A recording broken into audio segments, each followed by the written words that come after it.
There's a once in a lifetime opportunity in healthcare today. With decentralization, opening up of platforms, interoperability, automation, exist huge opportunities to build new products and services in healthcare. If you are building or thinking of building one healthcare product, you need to make sure that you are fully compliant and secure right from day one. Through this playlist, I'm going to share with you all the different things that you need to know when you build a healthcare product to keep it totally secure. This includes coverage about your cloud strategy, your data strategy, your compliance, and everything that goes in between. Do check out the playlist to know about each and every aspect in detail. In order to make sure that you are on top of your game when it comes to security, make sure that you have proper logging and monitoring set up. Within logging and monitoring, the four things that you have to make sure is, first of all, resource monitoring, which means that how your application is using the different resources.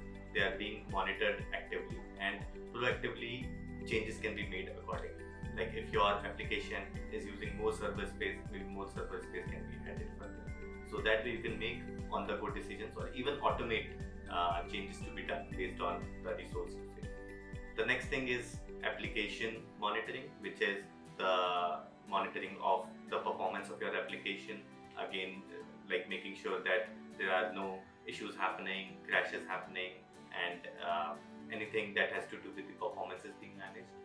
The third thing is security monitoring, which is about managing and monitoring security breaches and checking out to make sure that there is no any incident happening that should not have happened.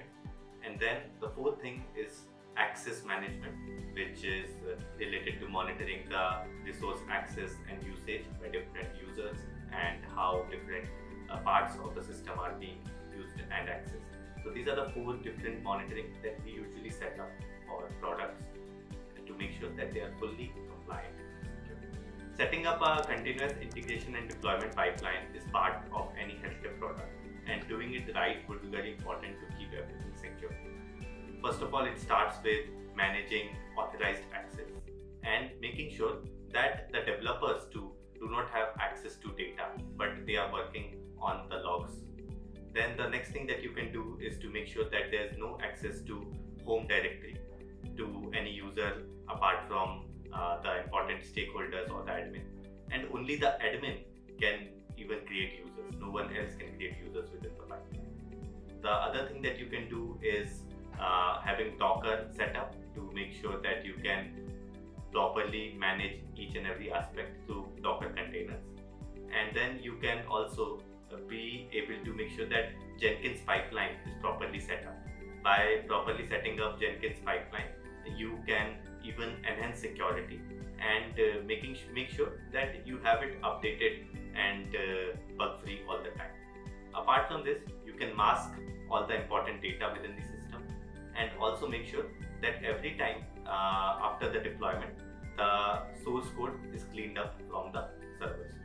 So these are the major things that you can do during your CI/CD deployment. Your operating system strategy includes automated hardening and making sure that you have secure configurations, patch management for all libraries, and also making sure that secure access is provided for all users.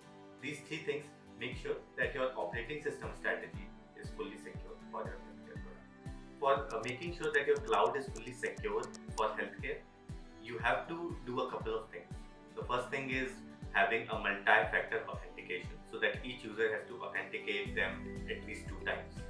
Then you have the sub-accounts set up under each environment, as well as the IAM policy to make sure that proper privilege access, read and write access, and being able to access what data and what not, all of these things are defined. Make sure that there are separate databases that are set up for each environment so that there's no overlap. Then there's the CloudTrail that you can use to make sure that you are able to log APIs and be able to check how many times the APIs are being called by your system. You can also enable the key access management so that your keys are automatically managed. They are destroyed when not being used. They are continuously rotated so that there is no security issue that way. And then last but not the least, encryption of the database as well as the S3 bucket and encryption of data even in transition using SSL. So these are the 8 things that you have to make sure that your cloud is fully secure for a healthcare product. Storage is very important for all your data in any healthcare platform. To make sure that you have the right storage policy set up, make sure that you have the 4 following things right. First of all, have the native encryption enabled. Using KMS keys, you have the standard encryption available right away. The second thing is to make sure you have the role-based access to storage so that no unauthorized access ever happens. Then you have to make sure that logging and monitoring of storage activities is in place so that you always have a trail. And the last thing is to make sure that you have proper backups being taken up over the network as well as a local copy so that if anything worse happens, you still have the data. The cloud data strategy for any healthcare platform should be based on the following factors. The first being making sure that there is multi-authentication so that the person has to be verified by 2 or 3 means before they are able to access anything. The second thing is making sure that there is the key access management being done on the platform, which means that all the keys on the platform are properly managed and automatically rotated as well as destroyed when not in use. The third thing is using CloudTrail. What CloudTrail does is making sure that all your API calls are basically logged and also audited, and you also know that what kind of API calls are happening on your AWS server. So that is very, very important.